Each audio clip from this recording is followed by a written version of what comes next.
We were driving through southern West Virginia during a last-minute winter break. It was early January, cold, but not brutally so, and my girlfriend at the time, Lorna, had booked us a little rental cabin just outside a place called Elbridge. Getting there wasn't exactly straightforward. The GPS kept dropping out, which we'd expected. Lorna had even joked about it on the drive, but the printed directions I'd brought saved us more than once. Most of the route was narrow county roads, some of them barely more than gravel paths. We passed maybe 3 towns that looked half abandoned, old mining areas where the main attractions seemed to be boarded-up diners and leaning gas stations with faded signage. By the time we rolled into Jasper County, the snow had picked up. Not heavy enough to panic over, but enough to make every turn feel more cautious. I was gripping the wheel tighter than I realized. Lorna had her boots on the dash, snapping grainy photos through the windshield with her phone, like we were on some kind of backwood music safari. It had been a quiet trip up to that point. Kind of peaceful, actually. Then we saw him. We just passed under a crumbling old railway bridge. The kind that looks like it should have been condemned 20 years ago when I spotted a guy standing on the side of the road. At first, I thought he might be hitchhiking, but his arm wasn't moving. He wasn't waving. He was just standing there, one arm raised straight up like he was trying to signal something, or maybe test if we'd stop. I slowed down, partly out of reflex and partly because the road was slick and narrow. We hadn't seen another vehicle for well over an hour. I remember thinking, this better not be some kind of setup. But he didn't look threatening, just wrong, out of place. He had on a thin hoodie, dark music jeans, and no gloves. Snow was collecting in his hair, and he didn't seem to care. His face was red from the cold, but his eyes were dull like he was somewhere else entirely. He stepped closer to the truck, not too fast, but close enough for me to crack the window, said his car battery had died up ahead, and asked if we had jumper cables. I said we did, but I didn't move right away. It was the way he said it. No rush, no embarrassment, no thanks so much, or I've been stuck for hours. He spoke flatly, like he was reading off a list. Lorna leaned toward me and gave a tiny nod. Not pushy, just her usual, let's help and get it over with kind of gesture. So, I asked him where the car was. He pointed vaguely behind him and said it was just past the incline, which didn't make sense. There hadn't been an incline in miles. Then, without waiting for a reply, he turned and walked off the road into the woods. There was no trail marker, no visible driveway, just a narrow opening in the trees where the snow was untouched except for his footprints. He said it was a shortcut to an old hunting road where he'd parked. I hesitated. Lorna looked at me. You think it's sketchy? She asked under her breath. I didn't answer. I just shifted into drive and followed, keeping my foot barely on the gas. The truck crept forward, tires crunching softly over fresh snow. The woods closed, music, in tighter with every foot we moved. I kept checking my mirrors, half expecting someone to appear behind us. Nothing but trees and snow, and the soft hum of the engine. The man didn't look back once, just kept walking like he knew exactly how far he needed to go. After maybe 200 Y, we came to a small clearing, if you could even call music it that. The trees were still so close on all sides, you'd have to suck in your stomach to squeeze between them. And in the middle was music, a white SUV, older model, driver's door hanging open, and the hood cracked like music. He'd been trying to open it, but gave up halfway. He turned, gave this little half smile, and said thanks like we were neighbors helping him shovel a driveway. Then he walked toward the SUV, but he didn't get in. Just stood near the front, gesturing like he wanted me to pull up closer. That's when I finally spoke. Is someone else with you? I asked, still sitting in the truck. He hesitated, then said his brother had gone to get help earlier, but probably got stuck somewhere. It didn't sound convincing. He didn't even look around while he said it. No concern, no frustration, just a line like he practiced it. Lorna leaned in again, this time quieter. Are you even sure that's his SUV?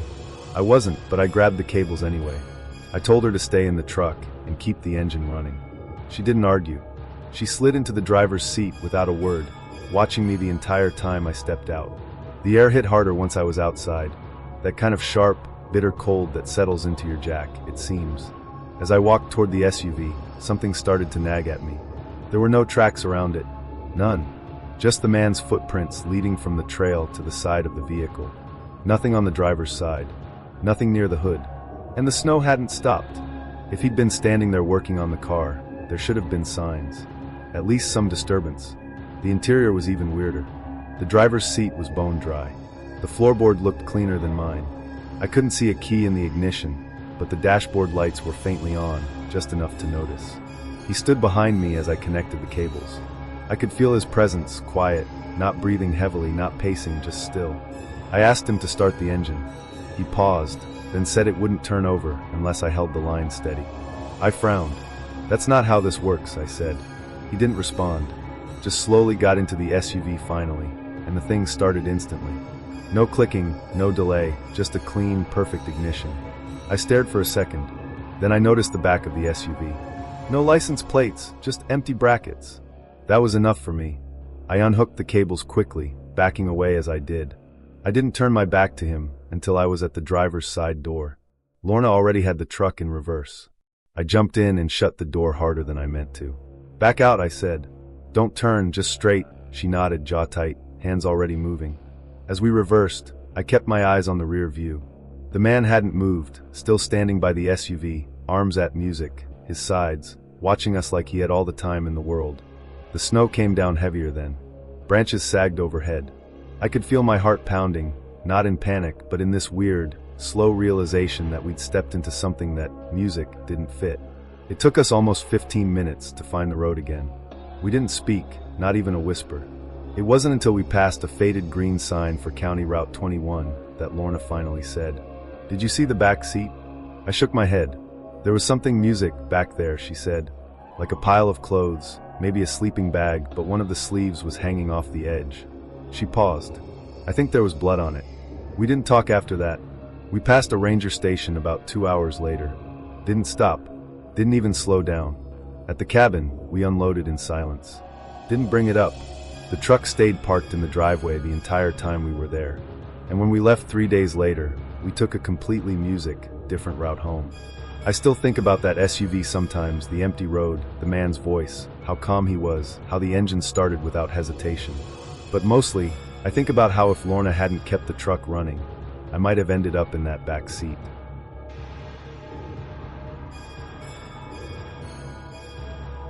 The plan was simple. Just a few hours of driving from my place in western North Carolina up to a small lodge near a town called Elbridge, tucked in the hills of northern West Virginia. My friend Tyler had rented out some cabins for a New Year's trip. I had to work a double shift, so I left later than I wanted to, around 4 in the afternoon, 2 days before New Year's Eve. Snow had been falling on and off all day. Not a full-on storm, just steady flakes, music that didn't seem too concerning at first. It felt manageable. I'd done a lot of solo drives in winter, especially through the mountains. I even kind of liked it how everything feels quieter, like the snow wraps the world in cotton. I had a full tank, tire chains in the trunk, snacks in the passenger seat, music and offline maps already downloaded. I figured I was good. The route wasn't complicated. I was taking back roads through eastern Tennessee, then cutting into the Minoga Hills from the south, passing through a few small towns before winding up near the lodge. It was a mix of state highways and mountain roads. A lot of it didn't have service, but I knew that going in. About an hour into the drive, it started getting darker. The sun dipped behind the ridge, and the snow got heavier. Not blinding, but enough to make me drop to 30 on curves. The roads were empty. No headlights behind me, no oncoming traffic except for one plow that passed by maybe 20 minutes in. After that, nothing for miles. I started to feel that weird kind of isolation you only get on mountain roads at night, where you feel like you're the only person moving anywhere at all. It's not creepy at first. It's just music, quiet, peaceful even. But after a while, the silence gets a little too complete. Around 7, I realized I'd missed a turn. I still don't know how. I was watching the map, but maybe the sign was covered or I just spaced out for a second. The reroute wasn't terrible. At it maybe an hour. But the new road it sent me down felt different right away. Narrower, darker. Looked like it hadn't been plowed in a while though. The tire tracks told me it had at least seen some use. There were fewer lights and the spaces between towns stretched longer. I passed through 2 little places, Auburn Falls and something called Cotton Vale. Each one was basically a gas station, a church, and a couple houses. Everything was closed. No street lights, just a few dim porch bulbs under frost-covered eaves. Some leftover Christmas decorations were still hanging, plastic Santas, sagging tinsel, blinking lights that felt oddly cheerful in contrast to everything else. But I didn't see anyone, not a single person. It was around 8:30 when I hit a stretch of unplowed road.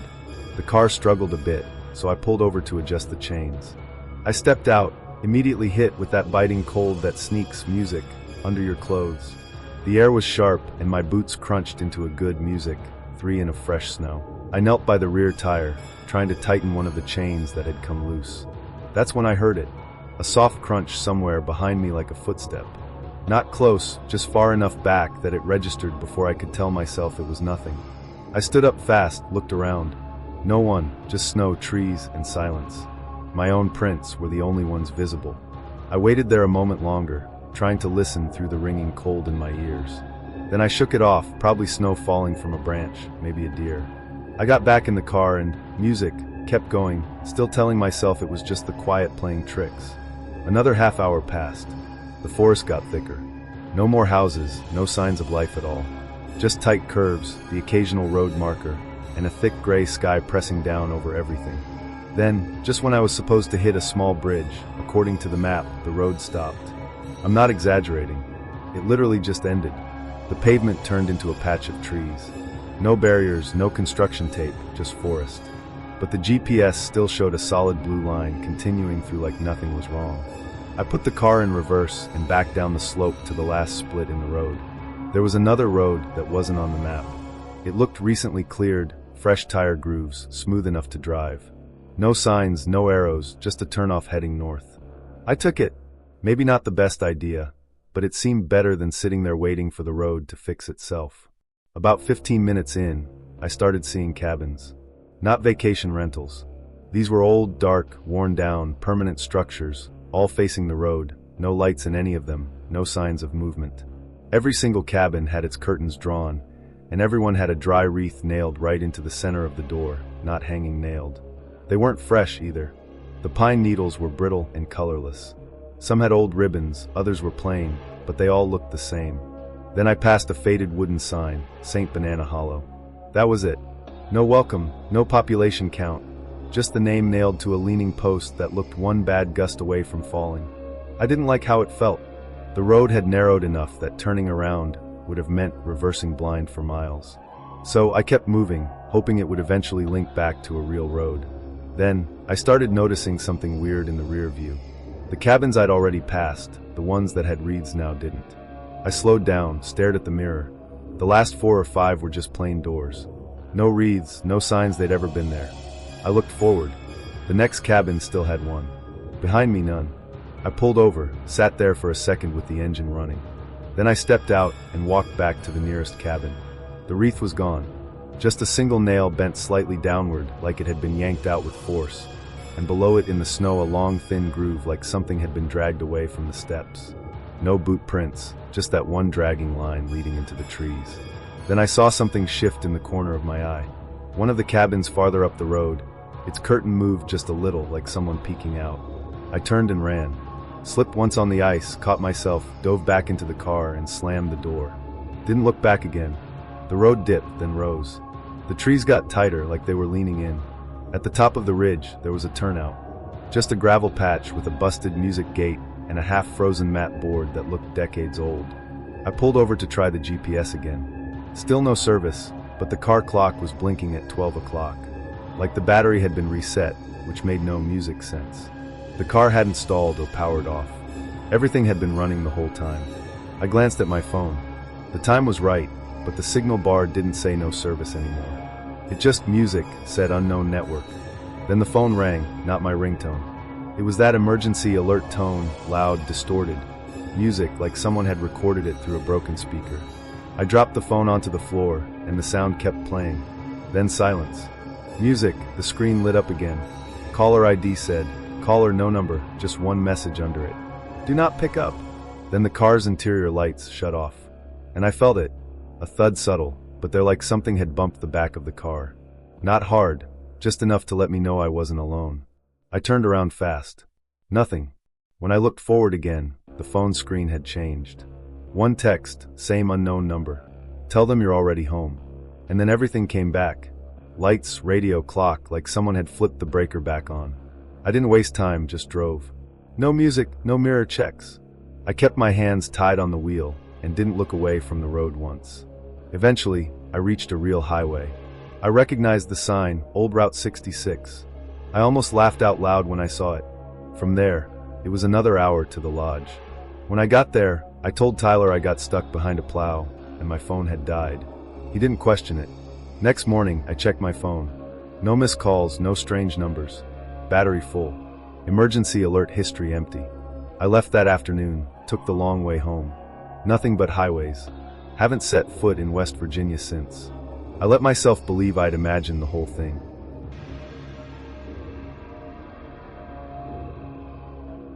It was mid-December, right before that first real cold snap hit the southeast, and I was driving through the back roads of eastern Kentucky.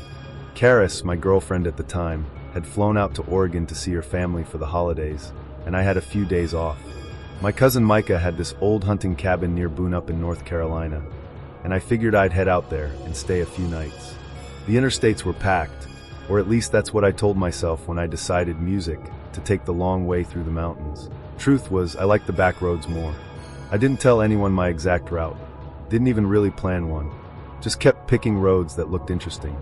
Eventually, I found myself winding deeper into coal country, where cell reception drops off, and every other turn feels like it's been forgotten by the map makers. The stretch I was on ran between two sharp ridge lines, cutting through hills so steep they looked like they'd been cracked open with an axe. It was all hairpin turns and blind corners with nothing ahead but whatever the headlight showed you. Every so often, I'd pass a rusted mailbox or a long abandoned trailer half sunk into the ground. Most of the time, though, there was just forest pressing in from both sides. Somewhere around hour 6 of the drive, I saw something that made me slow down. It looked like two of those big steel roadside guardrails, the dented kind you see along sharp turns, had been torn out of the ground and bent toward each other. They formed this kind of warped arch over the road. Not like a random accident, more like music, something intentional. The bolts were still stuck in big chunks of concrete that had clearly been yanked from music, the shoulder.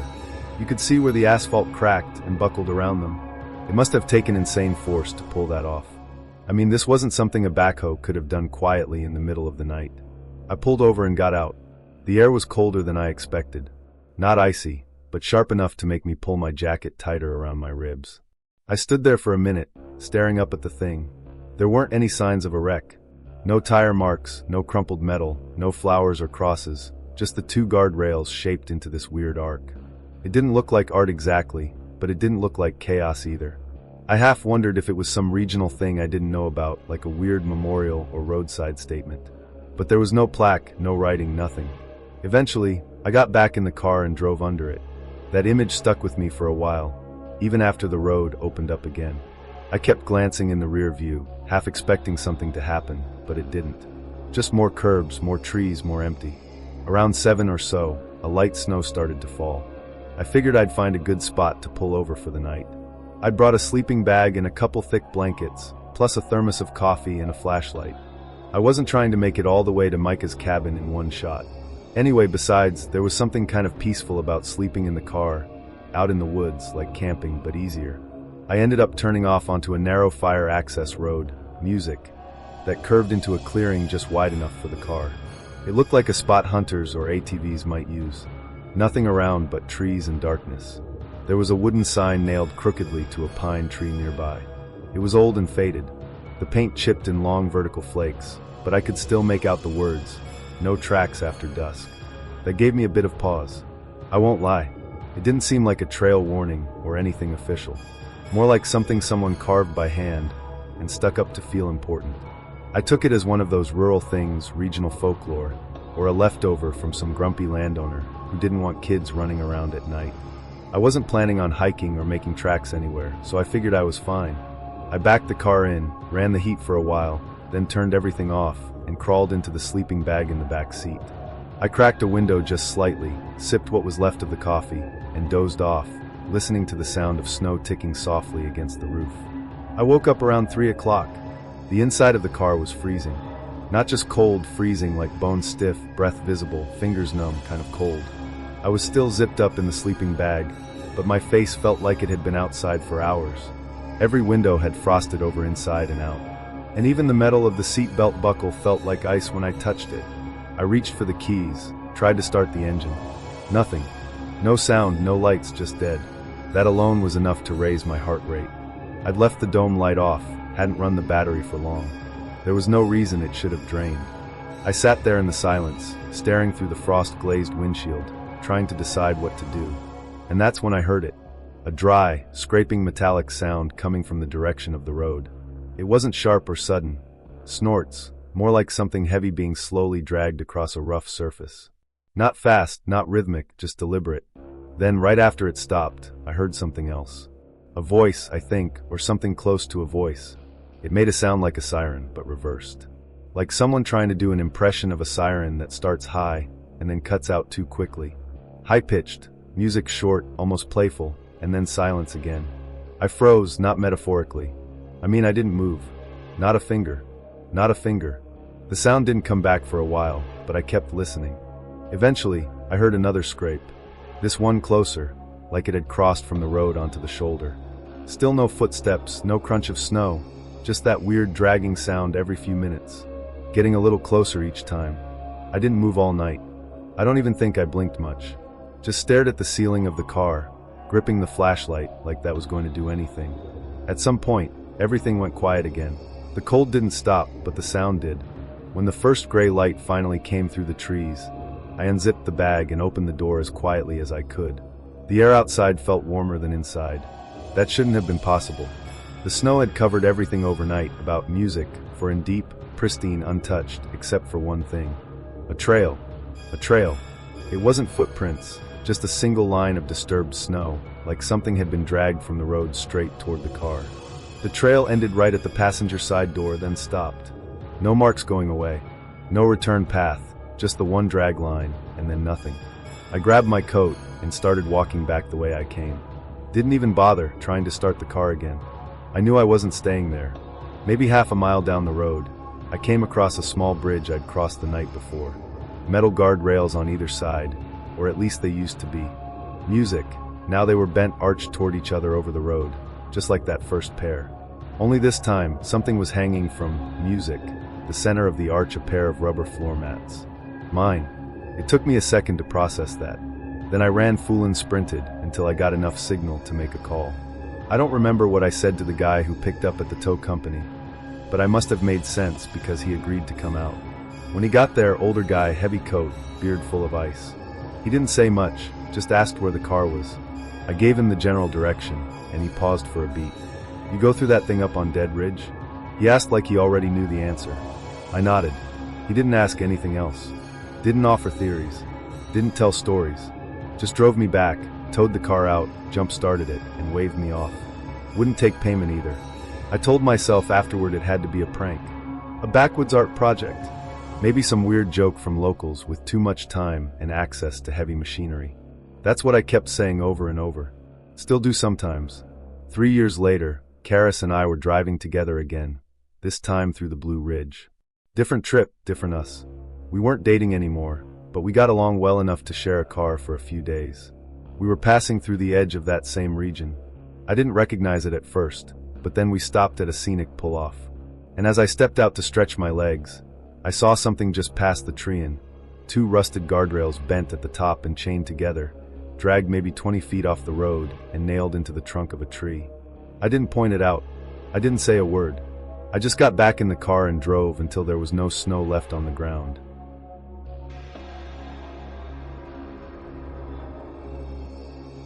We were planning a long weekend getaway, me and a few friends from college. The idea was to meet up at a buddy's family cabin in West Virginia. Old place, tucked deep in the mountains, barely on the grid. We were all coming in from different places. So, the plan was to arrive separately sometime Friday afternoon. I was driving from Knoxville. My cousin was supposed to come with me, but he bailed the morning of, woke up with a fever, and didn't want to risk getting anyone sick. I planned the route ahead of time, even saved a few offline maps. I didn't want to take the shortest path because it cut through some steep mountain switchbacks, music, and my car is not exactly built for off-roading. So I stuck to state roads, longer but safer. About halfway through, I stopped to fill up near Music, the Tennessee-Virginia border. One of those quiet gas stations with old pumps and a diner that looks like it hasn't updated its menu since the Music 80s. I grabbed a black coffee, lukewarm, tasted like cardboard, but it helped shake off the road haze. When I walked back outside, Music, there was someone leaning against the front of my car. He looked like a teenager, 17, 18 at most, way too thin for the weather with a bunch of clothes that didn't quite fit. An oversized coat, threadbare scarf, gloves that were more holes than fabric. He had that raw red skin you get from being out in the cold too long. His fingers were tucked into his sleeves, and he was just standing there staring at the road like he was waiting for something that wasn't coming. I didn't get a bad vibe right away. He didn't ask for money, didn't approach me. He wasn't twitchy or strung out, just cold and still. I asked if he was okay. He said his name was Colby. Said his cousin had dropped him off there after a fight and wasn't coming back. He needed a ride just up to High Fork. I asked where that was. He said it was close, 20 minutes tops, just up the ridge, right off my route. Now, I wasn't wild about the idea. Picking up strangers is something I'd always said I wouldn't do, but the kid looked miserable, and we were in the middle of nowhere. No Uber, no bus line, just gas station coffee and trees for miles. He offered me $20, crumpled bills shoved in his pocket. I told him to keep it and get a hot meal when he could, so he got in. The first stretch of the drive was quiet. He didn't say much, just sat with his thermos in his lap, tapping it gently against his leg. It was old battered steel with faded stickers peeling off the side. He stared out the window the whole time like he wasn't really seeing anything. After a few miles, he finally spoke. "What are you doing driving alone out here in the winter?" I told him about the cabin, about meeting friends. Figured it was normal small talk. He nodded slowly, then said, "Most people don't drive this road in winter. They say it bends when it wants to." I laughed a little, mostly just to break the silence. Local saying. He didn't laugh back. Didn't even smile. Just went quiet again. The road started climbing after that. The terrain shifted subtly. Trees denser. Music, snow starting to blow in sideways. My GPS still worked, but I noticed the signal bar flickering. That's when Colby started giving directions. "Turn right up here," he said. "Gravel road, shortcut to High Fork." I slowed down. There was a shoulder. Yeah, but it barely looked like a road. More like a logging trail. No sign, no pavement, just two narrow tracks winding off into the pines. I pulled over. "Let me check the map." I opened my phone. No service. The GPS froze, then rebooted. Spinning blue dot. No road names, just blank space. I told him I wasn't comfortable going that way. I'd stick to my original route. He didn't argue, just nodded once and looked back out the window. But then he pulled out a phone. That stopped me. He'd said he didn't have one. He turned away from me, angled his body toward the window, and spoke softly into it, handcuffed around the speaker like he didn't want me to hear. He picked me up. I caught. "We'll come down the slope. Just watch the front curve." I asked who he was talking to. He said it was his cousin again. I told him there was no music service out here. He didn't answer. At that point, I was fully on edge. My hands were tight on the wheel. I didn't say anything else. Just kept driving. About 5 minutes later, he told me to slow down. "Sharp turn up ahead," he said. I eased up on the gas. That's when I saw them. 4 men standing at the edge of the treein, just off the road behind the guardrail. They weren't waving, weren't trying to flag music, us down.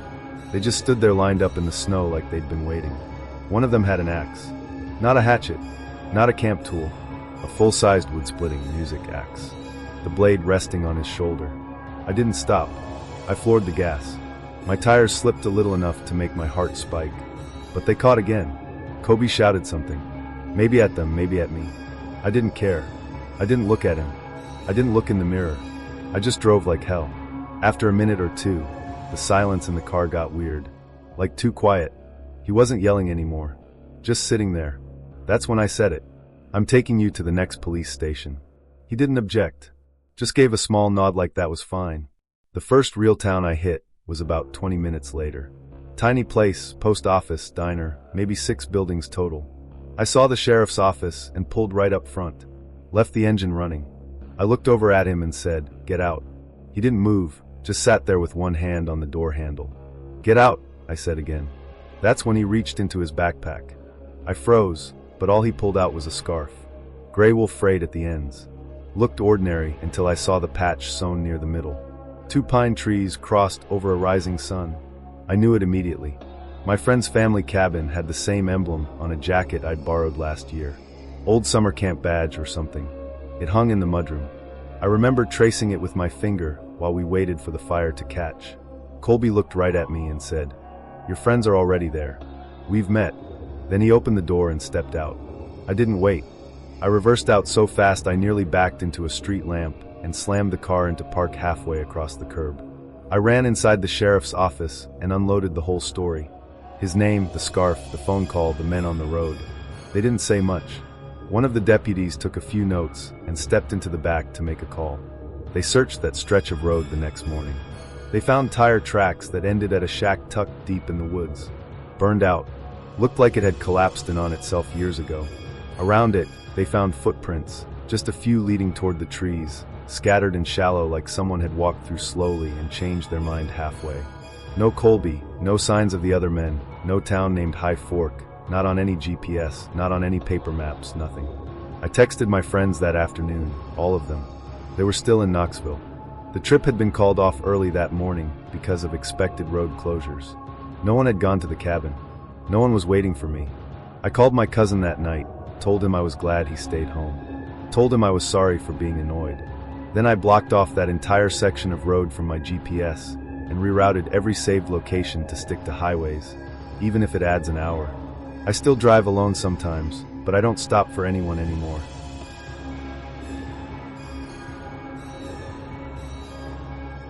Right after Christmas, a few of us decided to take a little road trip. Just me, Nico, Music, Miles, and Ben. We'd been talking for weeks about getting away from campus and doing something a little quieter for New Year's. Miles's uncle had this cabin out in eastern Kentucky, tucked way up in the hills, and he offered to let us use it for a few days. I grew up in Kentucky, a few hours west of where we were headed, so I figured I could handle the roads. But even I hadn't been out to that part of the state before Harlan Creek. I think the town was called Small Place. We split the trip over 2 days because Ben, who to his credit, had been upfront about this, had a thing about driving at night in winter. He'd had some bad experience a few years back and didn't like icy roads in the dark.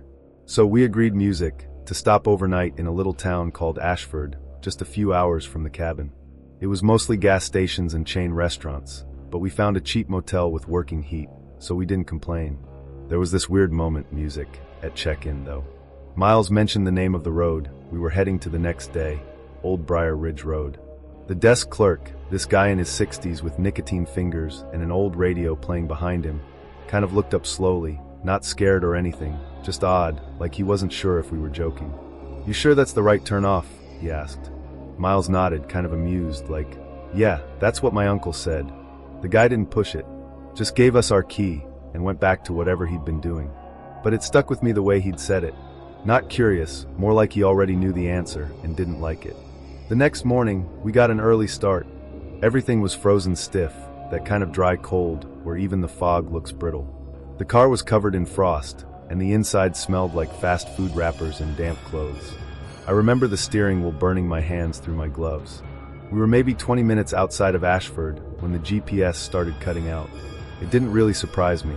Cell signal out there's garbage, and even the GPS satellites get finicky once you're deep in the hills. I'd expected it to lag a little, but then it started freezing completely, just blinking and resetting every few seconds. The map kept zooming out and jumping back in. At one point, the car icon floated off the road entirely and hovered in the middle of some field. Didn't seem like a big deal. The road we were on looked mostly right. Trees on both sides, a few mailboxes here and there, but no real landmarks. Eventually, we passed what looked like a shuttered quarry, big rusted fence, snow piled up at the gate, and nothing moving. A little after that, I realized the road was getting narrower, like noticeably narrower. We should have turned around then, but it didn't feel urgent. Not yet. I kept driving for another few minutes, and that's when the road started curling tight against the ridge. It was basically one lane now, cracked and uneven with a drop-off on one side that just faded into white. No guardrails, just a steep slope and a lot of frozen runoff at the edges. I slowed to almost nothing. The tires crunched over patches of ice, and you could feel the car fighting for grip. Everyone stopped talking. Ben offered to get out and help me back up. He said it calmly, but I could tell he was getting tense. We hadn't seen a single driveway or even a turnout for miles.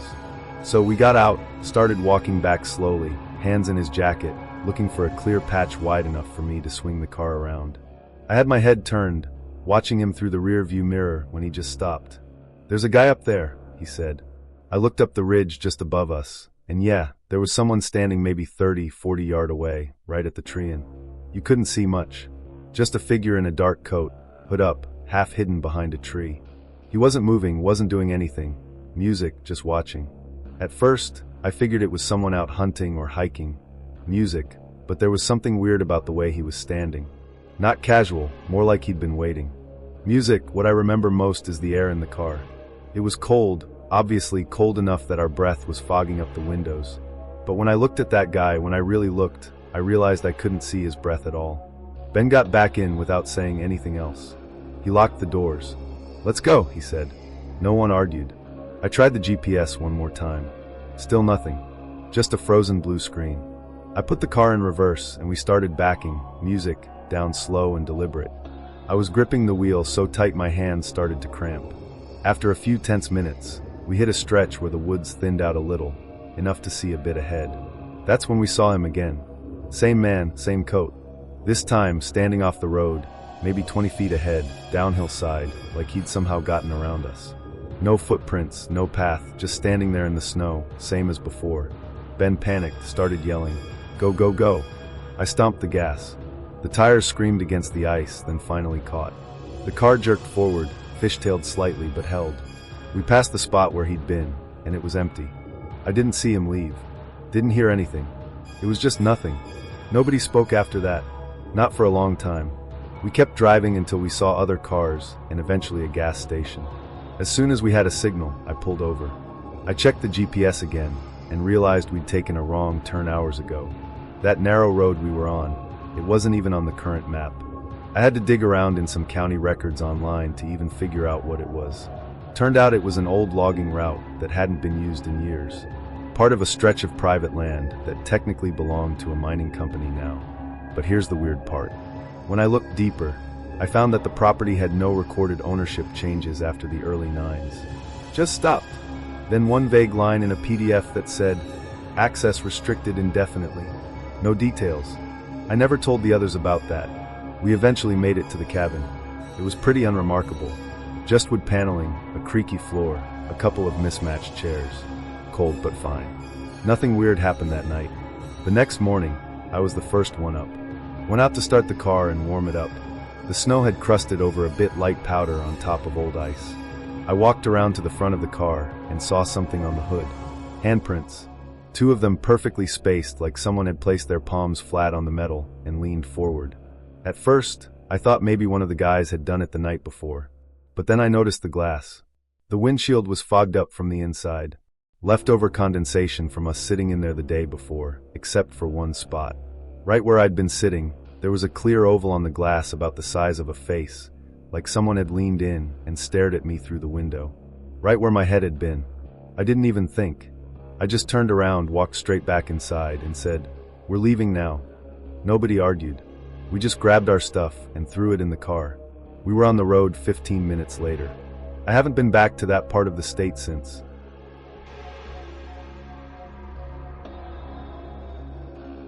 I was 29 when it happened. The roads had just reopened after a big blizzard tore through eastern Kentucky and shut everything down music for a few days. It had dumped a couple feet of snow across the mountains, and even the interstates were, music, closed for a while. My cousin Caleb and I had been planning a little weekend escape, just driving through the back roads of the Appalachians. We talked about doing it for months. He bailed the morning we were supposed to leave. Said his kid had come down with something overnight, and he didn't want to be away in case it got worse. I believed him. Caleb's not the flake type. I almost rescheduled, but honestly I'd been looking forward to getting out there too much, so I just packed up and went solo. It was early January, and even though the roads were technically open, the landscape still looked frozen in place. White hills, leafless trees, long icicles hanging off abandoned barns. The kind of silence you only hear in the cold. I took my old '96 Cherokee, the one with no traction control and a stubborn heater that only kicked in after about 20 minutes. The kind of car that rattles more than it drives, but still makes you feel weirdly safe. I headed southeast, following a rough route I'd sketched out from printouts and handwritten notes. I'd heard about this trout lodge outside a town called Wren Hollow.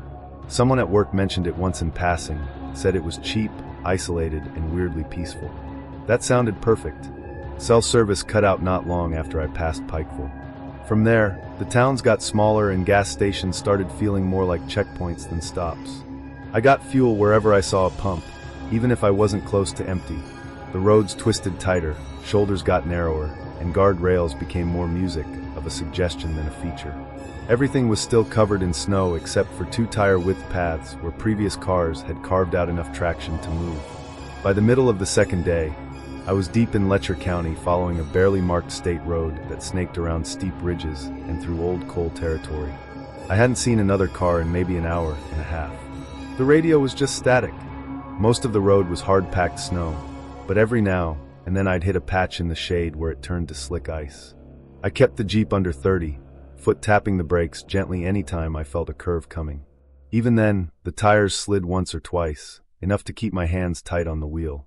Then I came around this sharp bend just past a collapsed fence and a rusted-out mining shaft, and someone darted across the road. I didn't even have time to shout. My foot hit the brake out of instinct, but the Jeep kept sliding. I felt it bump up hard on the right side. Then something slammed into the passenger door with a loud metallic thunk.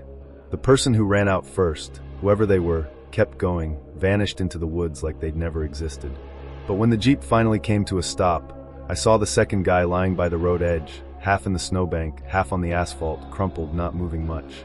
I was out of the car before I even processed what had happened. I remember my boots slipping a little on the ice. I ran over and crouched beside him. He was breathing shallow and raspy, but his eyes were closed and his lips were bluish. His coat looked like it had been torn to shreds, not just ripped, but unraveling, like he'd rolled through wire or gotten dragged. His jeans were soaked and frozen stiff from the knees down. I asked if he could hear me. Nothing. I pulled off a glove and touched his shoulder to shake him gently. And then his eyes snapped open. "Don't, please. No cops." His voice was cracked and hoarse like it physically hurt him to say those words. I told him he'd just been hit by a car and probably needed a hospital. He shook his head hard, started to sit up, then slipped again. His hand grabbed my arm. His skin felt like cold leather. I remember seeing the raw patches on his knuckles, deep red skin split, and flaking like he'd been crawling through ice. At that point, I wasn't thinking straight. I mean, this guy clearly needed help. But he didn't look drunk or high. He looked terrified, not just of what had happened, but of something else. Something he expected to come out of the woods behind him. He said he just needed to warm up. Didn't want a doctor. Didn't want the police. Just wanted to get out of the cold. Against my better judgment, I helped him into the Jeep, cleared off the passenger seat, brushed off the door handle, got him settled in. He looked small once he was sitting, like all the fight had drained out of him. He asked if I had any food or water. I gave him a protein bar and a bottled tea from my backpack. He devoured both like he hadn't eaten in days. Didn't even unwrap the bar all the way, just bit through the packaging. We sat in silence after that. The heater buzzed, the engine idled. Every now and then, I'd glance over and catch him watching the side mirror like he expected someone to follow us. Eventually, I asked what had happened. He said he'd been camping near an old trailhead. Didn't say where exactly, and woke up to someone rummaging through his stuff. He yelled, and the guy bolted into the trees with his backpack. He chased him, lost his footing coming down the slope, and ended up on the road. I asked if the guy I almost hit was the same one. He just nodded once. Then he said, "He'll come back." Just like that, calm, certain, not even trying to be dramatic. It gave me chills. He leaned back a little in the seat, closed his eyes for a second, then asked if I had any painkillers. I told him no. He didn't say anything after that. Just stared out the window. After a minute or two, he said, "He's not going to stop just 'cause you picked me up. You know that, right?" I didn't know how to respond to that. I laughed a little more out of discomfort than anything, and asked what he meant. He didn't answer, just whispered, "Can we drive? Doesn't matter where, just away from the treein'." So we did. I pulled back onto the road and kept moving. Neither of us said anything for a while. I caught myself checking the side mirror more often than I'd like to admit. The road behind us was always empty, but I couldn't stop looking. About 5 miles up, we passed a small diner. Looked like it hadn't been updated since disco was still a thing. But the lights were on, a few trucks were parked out front, and it looked warm. I figured we'd stop, grab some hot food, music, and maybe get this guy a proper seat and some real heat for a bit. I parked toward the edge of the lot. The engine ticked as it cooled. I turned to wake him up, but the seat was empty. I stared for a full music, second like maybe my brain had glitched. No door had opened, no sound, nothing. Just gone. I stepped out, walked around the Jeep slowly, half expecting him to be crouched nearby, or maybe walking toward the diner, but there was nothing. I went inside, asked the woman behind the counter if anyone had come in right before me. She gave me a puzzled look. "No, hun. Just the folks sitting over there. Been here a while." I checked the bathroom. I even walked around the side of the building. Looked in the alley by the dumpsters. Still nothing. Then I saw it. One set of boot prints in the snow leading from the passenger side across the lot and stopping about 10 feet away. No trail beyond that point. No return prints, no dragging, no jump to a vehicle, just stopped like someone had disappeared mid-step. I got back in the Jeep and locked the doors without thinking. The protein bar he hadn't finished was still on the floor. The tea bottle was gone. I opened the glove box. My keys and registration were there, but the music, 38, I kept zipped in the side pocket for emergencies, was missing. That was it for me. I drove fast, didn't stop again until I hit hazard. Found a motel, parked right under the front lights, locked the door, and dragged the dresser in front of it like I was in some movie. I never called the cops. What was I going to say? Hey, I picked up a guy in the snow, and now he's gone, and music, so is my gun. There was no evidence, nothing tying him to anything. Just a messed up roadside encounter, a weird warning, and a feeling I still haven't shaken. I canceled the rest of the trip the next morning, gassed up, got back on the highway, and drove home without stopping.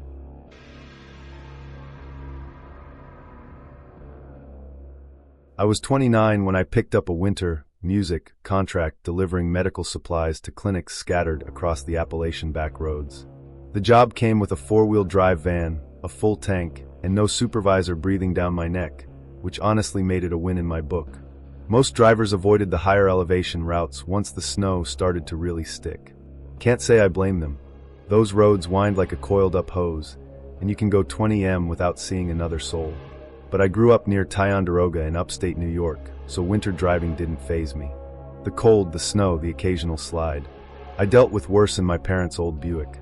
So, I said yes when they offered me the deeper mountain runs. I figured as long as I kept the chains tight and had coffee in the thermos, I'd be fine. That morning, I was heading farther out than usual. 2 clinics way up past Hawkline Ridge had reported running low on antibiotics and wound care kits after a snowstorm the night before. Dispatch said no one else had volunteered for the haul. I shrugged and took the route. I left just after sunrise. Roads were already dusted over, but not too bad. I kept the van steady, heater humming, coffee wedged between the dash and my leg. No music, just the crunch of the tires over snow and the occasional rattle of boxes shifting in the back. By the time I reached the first clinic, it was nearly noon. The nurse who met me at the door, a tough L-looking woman named Carlo, warned me about the stretch past Hawkline. "You hit a drift the wrong way out there," she said. "You might as well be swallowed whole. No one will find you till spring." I half smiled and told her I'd be careful, but I checked my weather app in the van before I left just to be sure. No warnings. The road ahead was listed as passable with caution. I figured that was good enough. An hour or so later, snow started falling again. Not heavy, just a slow, steady kind of fall that covers things without you realizing how thick it's gotten. The road narrowed. The trees pressed in. I hadn't seen another car in maybe 45 minutes. There weren't even tire tracks ahead of me anymore. I passed a rusted billboard leaning at an angle. Most of the paint had peeled away, but I could just make out what it used to say. "Welcome to Blue Hollow." The letters looked hand-painted, probably decades ago. That's when I saw her. She was standing at the side of the road, waving with both arms. Green parka, snow up to her shins, a Jeep idling beside her, and nearly buried in a snowbank. She didn't look scared, just freezing. I slowed to a crawl and rolled down the window. "You okay?" She nodded. "Step closer." Our Jeep stuck in park. "Won't budge. Phone's dead. Can you give us a lift?" I saw there were more people with her. 3 others, all in their 20s, standing a little ways behind the Jeep. 2 guys and another woman. All bundled up, but they looked rattled in that quiet, holding it together way. "No signal here either," I said. "Music, but I can take you to the next clinic stop." "It's not far." "It's warm there?" she asked. "Warm enough," I said. "At least they've got a generator." Music, they didn't hesitate. She introduced herself as Nee. The others followed. Brennan, the guy who climbed into the passenger seat, and the 2 in the back, whose names I didn't catch. They were polite, thanked me, but no one talked much after that. At first, I figured they were just embarrassed. Maybe they'd been drinking, or just music, felt dumb for getting stuck. But then I started noticing the way they looked at each other. Quick glances like they were all keeping something just under the surface. About 10 minutes in, the guy in the back whispered, "Let's just wait until we pass it." He didn't look at anyone when he said it. Didn't even shift in his seat. Just said it like it was part of a conversation only he could hear. And he gave this sharp, dry laugh. It didn't sound like amusement, more like her body was trying to release pressure before something cracked. Then Brennan, staring out the window, said, "We don't have to go all the way. It's already here." I glanced at him. "What's already here?" Neely cut in quick. "Ignore him. He's just being weird." Then the girl in the back, the one whose name I hadn't gotten, leaned forward slightly and said, "You ever heard of sight tunnels?" I shook my head. "Sight what?" "They're places where what's behind you stops matching what's ahead, but if you don't look directly at the wrong parts, you can keep going." I laughed once just to cut the tension. "Okay, sure." She didn't respond, just leaned back into the seat again. A few minutes later, something started bothering me. There was a turn I should have hit by then. I remembered it clearly because of a stupid little detail, a rusted mailbox, shaped like a horse rearing up on its hind legs. I'd always thought it looked like something out of a low-budget horror movie, but we hadn't passed it. And the road, it just kept going. Same angle, same trees, same mild curve. My fuel gauge dropped another notch. I looked at the mileage. We'd driven maybe 30 miles since I picked them up, but it felt like more than double that. I checked the radio, just static. I told Brennan I was going to pull over to check my map. He didn't argue, but he gripped the edge of his seat like he was bracing for something. Knees jaw clenched. No one said a word. I spotted a clearing and pulled off. As soon as we stopped, Neely leaned forward and said flatly, "Don't get out." She wasn't dramatic about it, just serious, like someone giving first aid instructions. I looked at her. Her eyes looked glassy, like they were tearing up, but she wasn't crying. "If you see it," she said, "it sees you." The guy in the back added, "That's why we left the Jeep. We already saw it once." I reached for the ignition. Neil's hand shot forward and switched it off. "If we keep moving, we might lose it. But if we stay here, it'll find us." Then I heard it outside the van. Just 2 footsteps. Crunch. Crunch. I froze. I looked in the side mirror. Nothing. No driveways. No houses. No signs of life. I turned the key again. The engine sputtered for a second before catching. That second felt like a minute. Nobody breathed. I pulled back onto the road and kept going. 5 minutes later, the snow began to thin. Sunlight pushed through, and there it was. The stupid horse-shaped mailbox, rusted, frozen in place. The turn showed up right after, just where it was supposed to be. Around the bend, I saw the cluster of trailers where the clinic sat. The world clicked back into place like nothing had happened, but no one in the van relaxed. Brendan looked at me and asked if I could take them farther. Said they didn't want to stop yet. I told him I had deliveries to make. That was the job. They didn't argue. They got out quietly. He lingered. She looked at me for a long second and said, "Thanks for the ride." I nodded. "What were you really doing out there?" she said, trying to unsee something. And then she walked off to join the others, heading down the road, not back toward the Jeep, but into the trees. No backpacks, no flashlights, just gone. I told the nurse at the clinic. She called it in. A search team went out later that day. They found tire tracks that looped maybe 50 feet off the music road. Then nothing. I finished the contract that winter, took my last delivery in March. Then I packed up and moved back east. And I haven't driven in the mountains since.